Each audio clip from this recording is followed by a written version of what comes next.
ముఖ్యంగా తండాలలో గూడాలలో ఉన్న ప్రభుత్వ పాఠశాలలు అమ్మ ఆదర్శ పాఠశాల పేరు మీద పాఠశాల నిర్వహణ పెత్తనం అంతా కూడా ఈ అమ్మల చేతుల్లో పెట్టాం. ఎందుకంటే గ్రామీణ ప్రాంతాలలో చదువుకుంటున్న పిల్లలు వాళ్ళ పిల్లలే.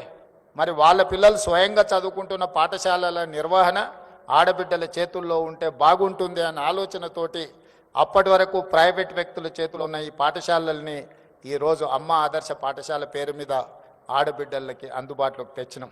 ఇదే కాదు, ఈరోజు దాదాపుగా 1,30,00,000 డ్రెస్సులు ప్రభుత్వ పాఠశాలల్లో చదువుకుంటున్న విద్యార్థులకు కుట్టించే బాధ్యత.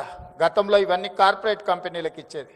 కానీ మన ప్రభుత్వం వచ్చిన తర్వాత పాఠశాలల్లో చదువుకుంటున్న ప్రతి విద్యార్థికి బట్టలు కుట్టే కార్యక్రమాన్ని మహిళా సంఘాలకు అందించడం ద్వారా ఈరోజు మహిళల్ని ఆర్థికంగా నిలబెట్టడమే కాదు, స్థానికంగా స్కూళ్ళు తెరిచిన మొదటి రోజే 65 లక్షల డ్రెస్సులు కుట్టి విద్యార్థులందరూ కూడా అందించడం జరిగింది.